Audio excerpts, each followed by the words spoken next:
if anyone comes around and thinks they can, they come and say, hey, we're going to sanction you. To what? Go to hell. Just go to hell. You have your own issues to deal with. Go and deal with your own issues. Leave me to mine. This is the spirit, I think, Rwandans must have in their daily lives.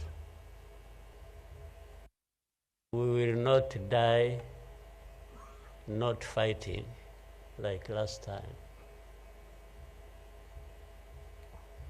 And fighting does not involve invading anybody's territory, does not involve going after something that is not ours. Fighting, I mean, is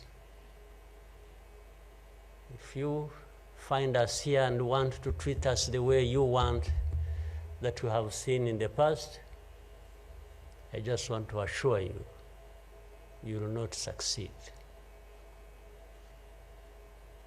You will not succeed. I think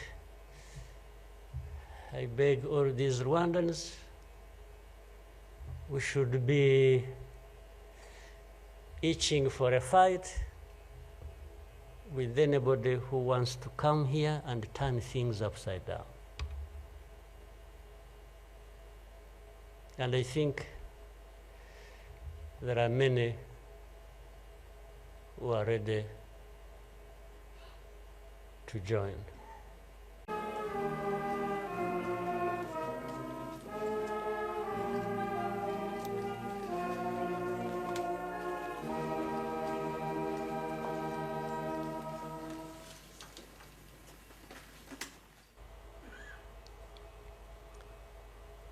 So for us, we have a choice to make.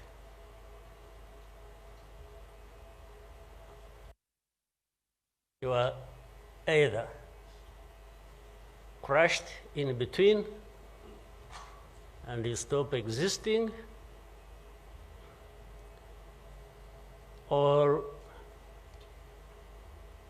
you stand up and fight.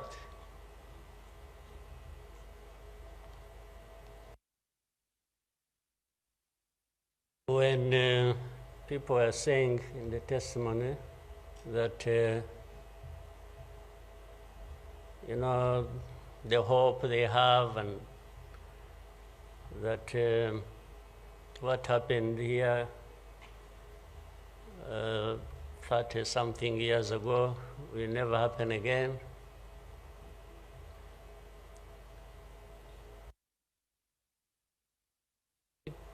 It won't be because of those who were responsible for that dark past. Will not try again, or are not even trying now again. It will not happen again just because there will be people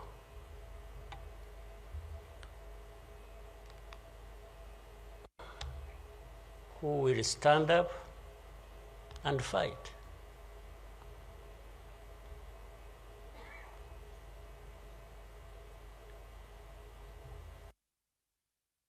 It's not because there are fewer people who wish to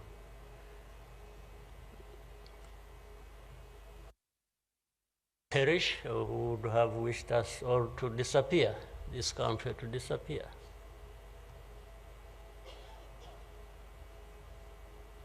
But how can people accept that? How can people not stand up and fight? Because anyway, well, there is a risk you may die when you stand up to fight. But if you don't, it's a sure thing. You're going to die.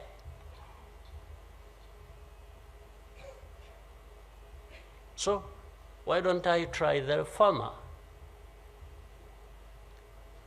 Why don't I try to stand up and fight with the chance that you might survive and live on your life as you want it, instead of giving up and you let people treat you as if for you to live, it's a favor that they are going to do for you. Why?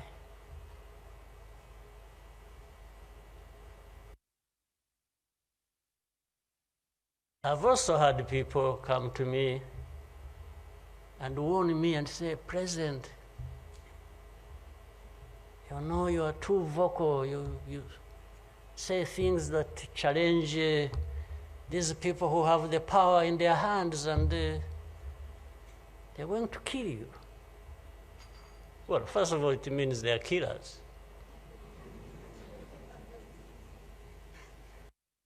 But my answer to them is, you know what?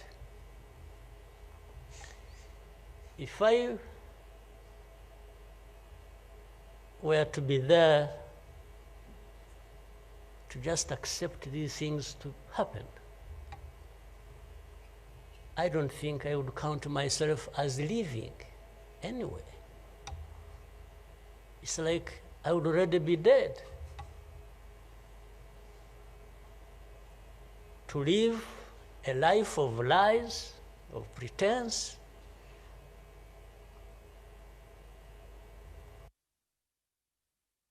and all my life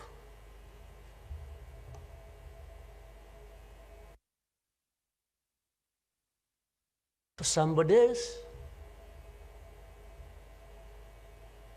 I would be dead anyway. So why don't I die fighting?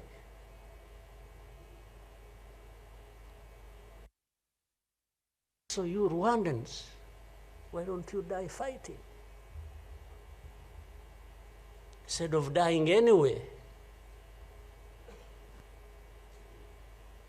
just dying like flies. Why?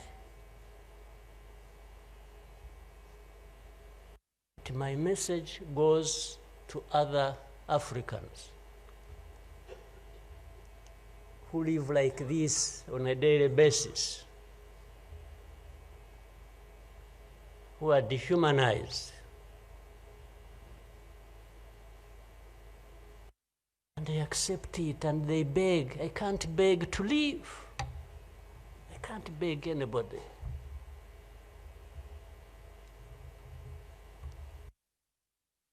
We will fight. If I lose, I lose. But there is a chance. There is a chance, a significant chance, that if you stand up and fight, you will live. And you will have lived a dignified life that you deserve, that anybody else deserves. So these people who are there to the UN, they are there to these Western capitals, they are everywhere, they are just saying, Rwanda, this small country, this Rwanda. I mean, you see, when you are talking about Rwanda and ganging up together against Rwanda, you think it's some country that is, I don't know. Then when I remember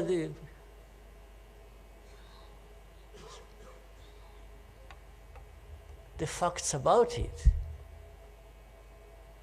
I just imagine the world has gone amok.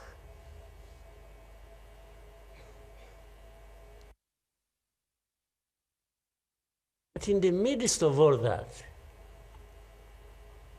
we have to live.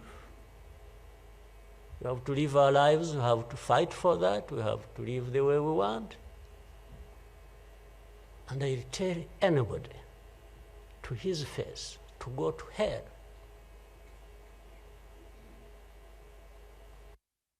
If anyone comes around and thinks they can, they come and say, hey, we're going to sanction you. To what? Go to hell. Just go to hell.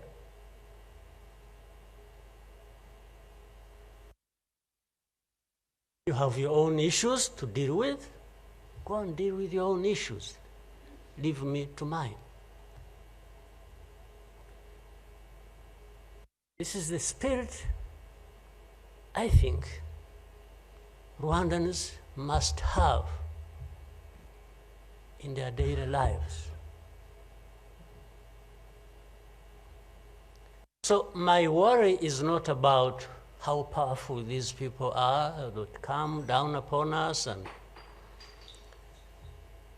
throw anything at us. I'm never worried about that.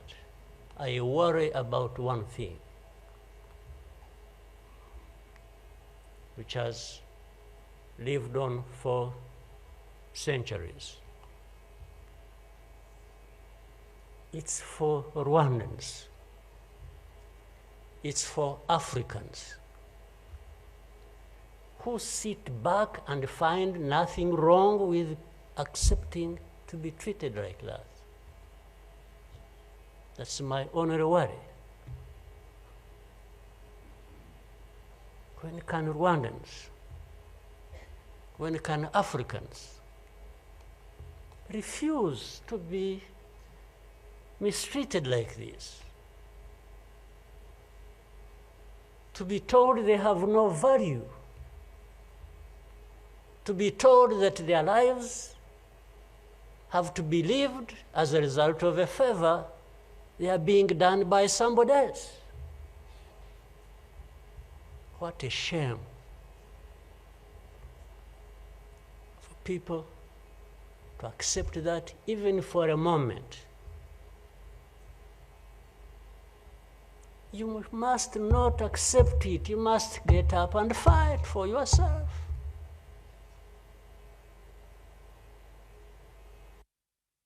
And then you have fools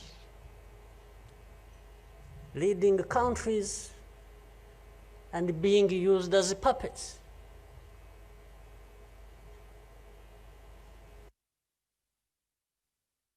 And they are stealing from their own resources, which they should be putting to the good use of their own people and develop them. They just put everything to their own use, find billionaires in a sea of poverty, millions of people going hungry, and their leaders, billionaires, money that has been stolen from the resources of these people, and these are the ones received in Western capitals and praised, and when, Rwanda is being crucified literally at the UN, everywhere, these are the ones who show up and everybody is doing their bidding.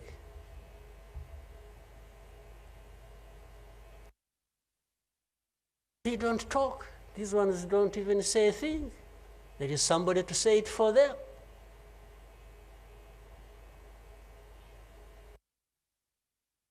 You don't say a thing. Even in meetings where solutions are being thought about and crafted and so on, they are absent because somebody else is there. They will address when their name comes up, they will say, no, no, no. You see, I see it on a daily basis. Somebody has agents, orders them, pays them to go everywhere preaching hate speech, killing people in broad daylight, setting fire on these people, burning in broad daylight. And when it comes up for discussion, they say, no, no, no, no, it's not this one. No, no, no, no. You see some other people, we look for them. But the person keeps coming up. He says, no, no, no, I will take the war to Kigali. I'll remove the government, these Tutsis.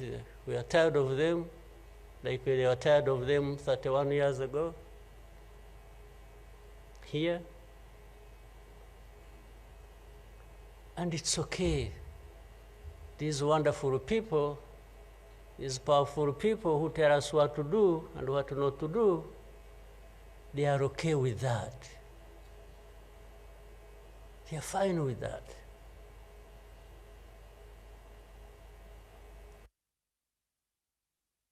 And they expect us to accept it also ourselves.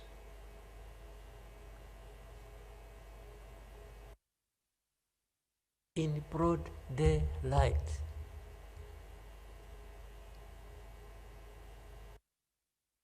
Hate speech, killings of people for their identity, uprooting them from their homes, and most of them are refugees here in this country. We have 125,000 people as refugees who have been living in camps, uprooted from their homes in eastern Congo. And then these powerful, good people come here and pick 1, 2, 3, another day 5, if there are many, to go and settle them in those beautiful countries of theirs. And they leave the majority here. And they expect us to be thankful that that's a huge gesture of generosity. First of all, they take them knowing that these are actually refugees from the neighboring country. They don't take them as Rwandans.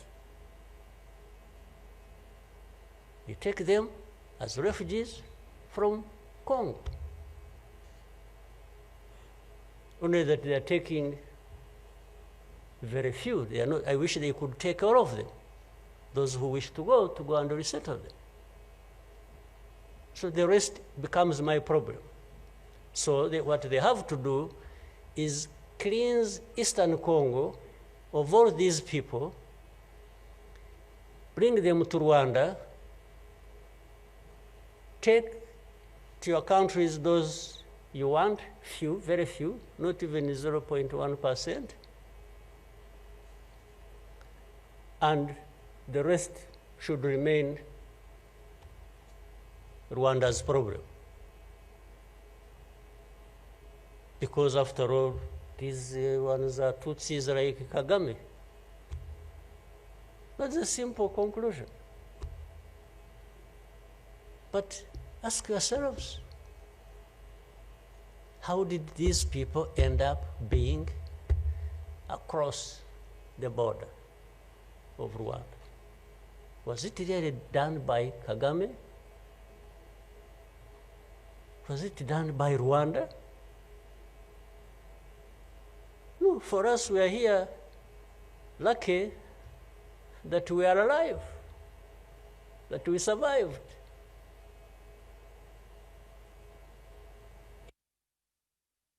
So,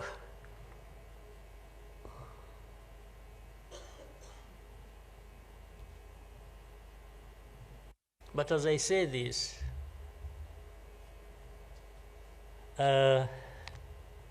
even for my sanity and the country's sanity, we have sometimes to just try to do things differently. Meaning, if you want to be helpful, if you want us to be partners, we are happy to play our part, and you can be sure you will find a reliable partner in us. Irrespective of what we think about you.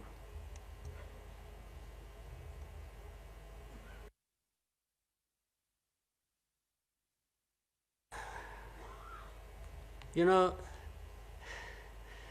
this whole thing you see every day, you know, you have heard of groups, what is it? Group of experts. You have heard of that thing? These are people who go around, experts who are supposed to know better our situation than ourselves. Can you imagine? And the ones who lead those groups are the very people connected with this history I'm talking about, or that Bizimana was talking about. Can you imagine the cynicism?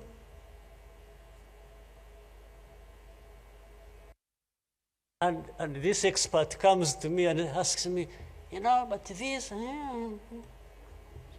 So the whole thing about genocide, this ideology that has killed millions of people, has been turned into a problem of minerals. You know, it's okay. Let's imagine it's a problem of minerals now. Was it a problem of minerals in 1994? Which minerals were we fighting for here? Just imagine. Which minerals?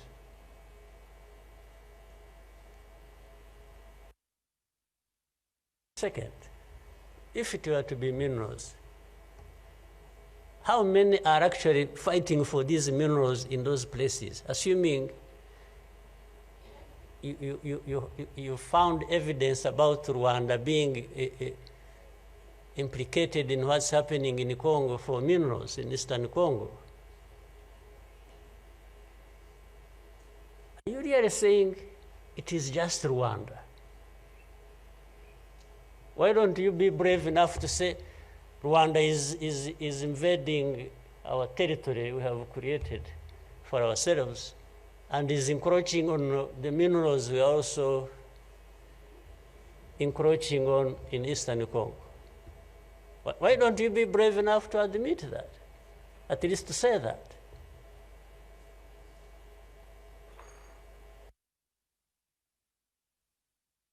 Minerals? If what is the allegations, if these allegations were true, you know what? Rwanda would be as rich as you are, those who make the accusations. We would not be needing your money at all. Which you give us nothing, and you come and beat us up for for everything. I mean,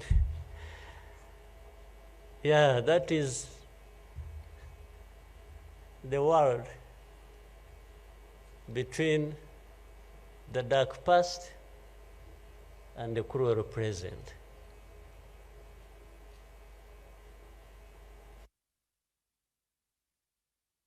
But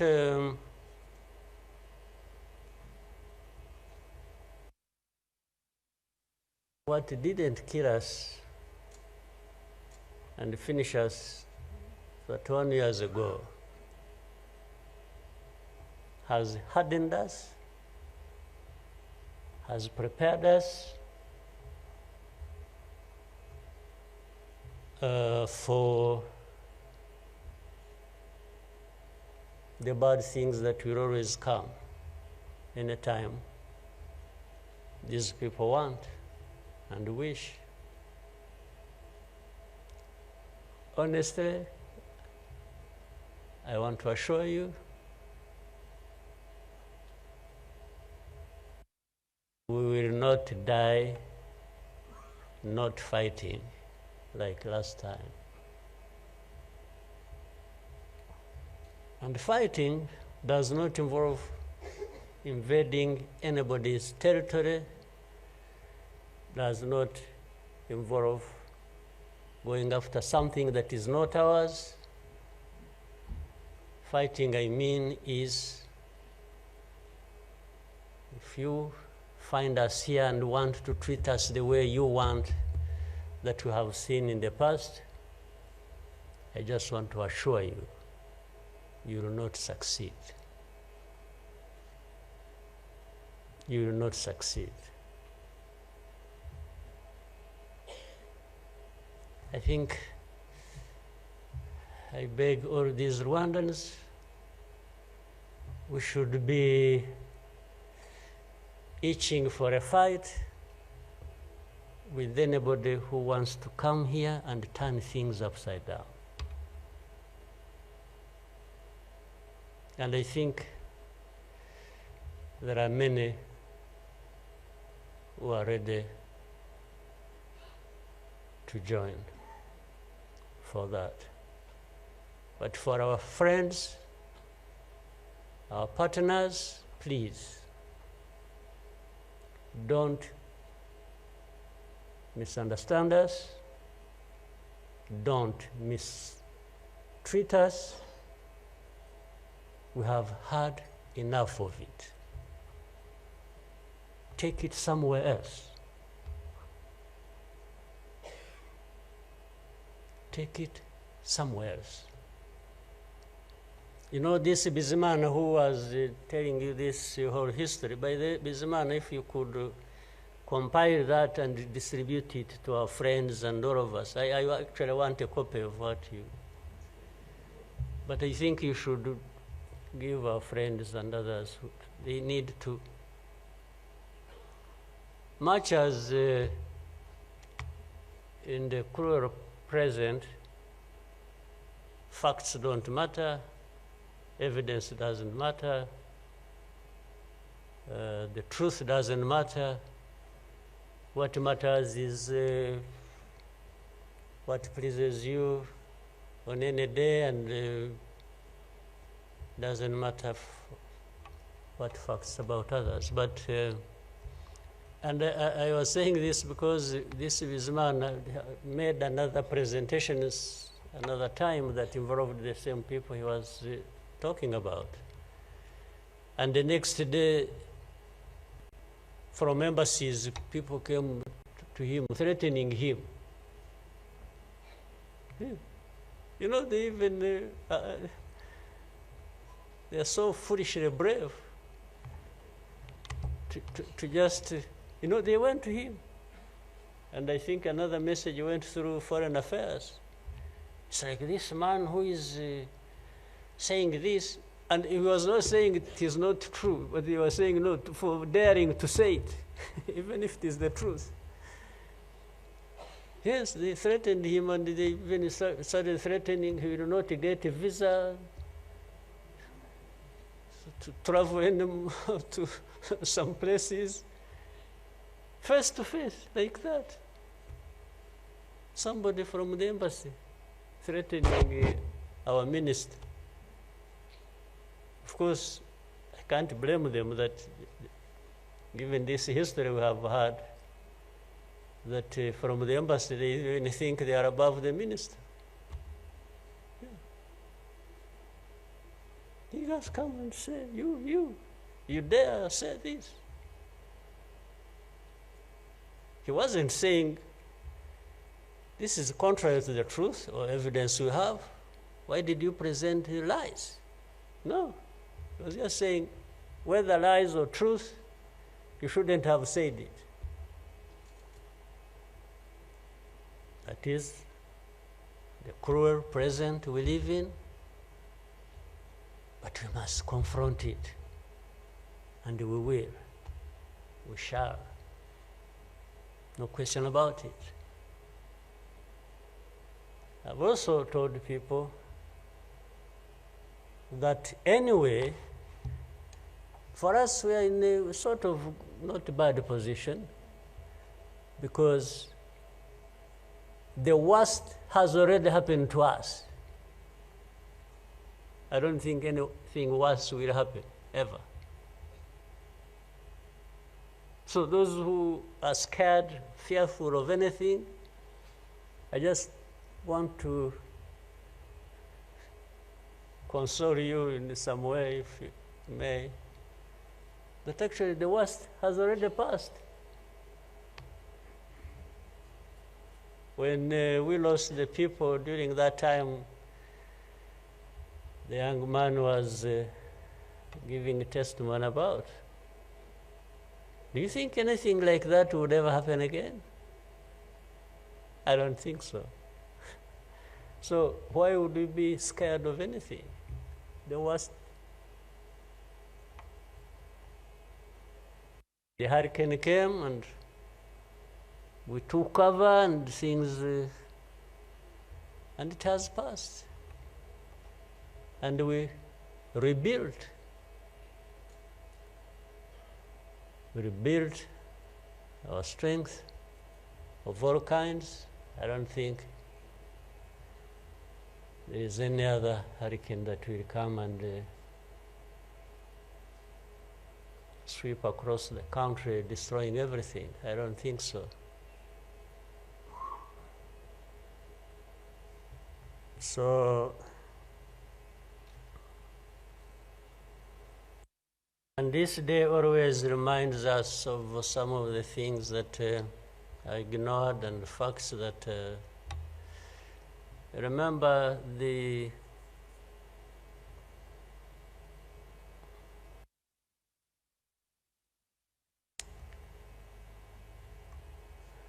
book written by somebody many of you know, Philip Gurevich, with a very long title. When he and this is a man who, well, at least I would have wished if they could think of such a man and put him in the group of experts, maybe they would benefit from. But you bring somebody just because she comes from a country that colonized Rwanda and that becomes the expert. I think that's not serious. But he said that the title of the book was, "We wish to inform you that tomorrow will be killed with our families." You know, who were they informing? And who was going to stop that? And who was going to come to their rescue? Nobody. It just happened as they said it. People kept telling the world, "We want to inform you that tomorrow we're going to be killed with all our families." And who cared? And the families were killed indeed, including the family of the young man who was testifying here. Well, including our families,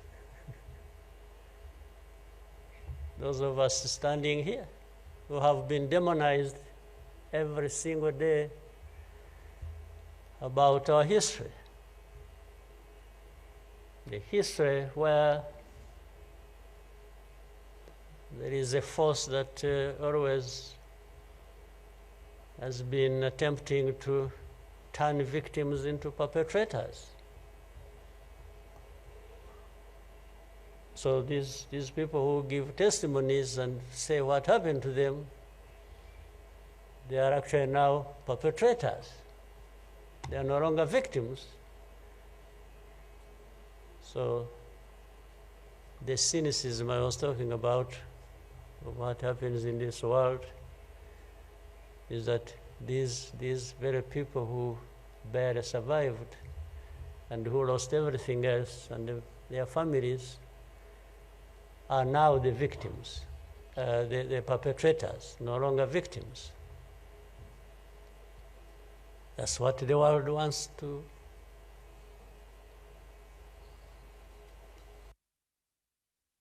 create about us. I think I should, even for, again, the sake of our sanity, maybe we'll always, during the war times, to keep my own balance, there used to be battles taking place across the country, militias killing people, RPA soldiers fighting government forces.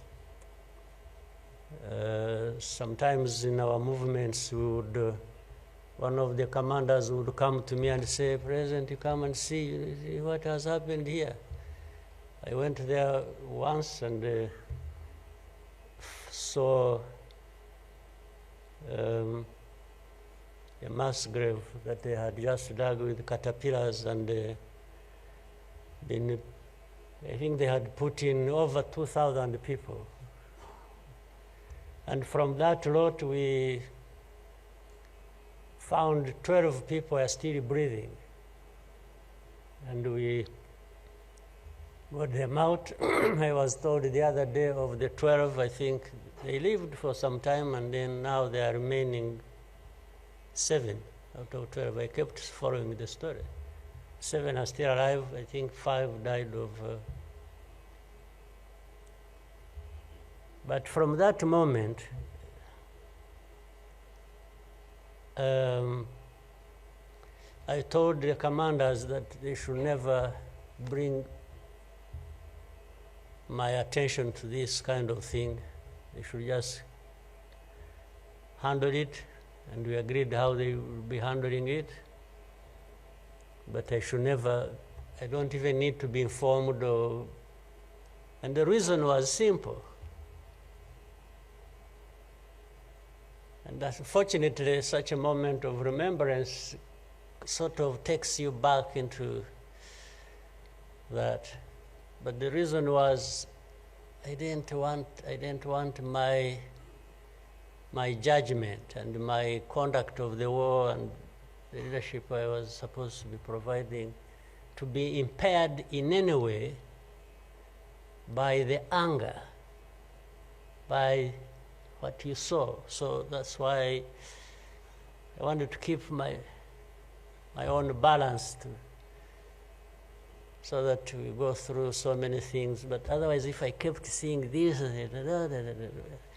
putting people out of a mass grave, and then your mind goes to say, but who is this doing? Whoever is doing this, why is he doing it? He may end up... so anyway, let me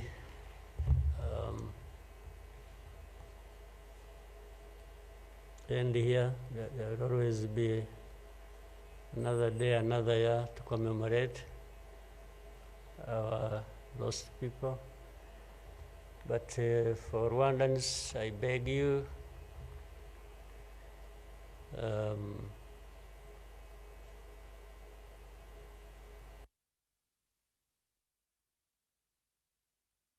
Don't owe your life to anybody else.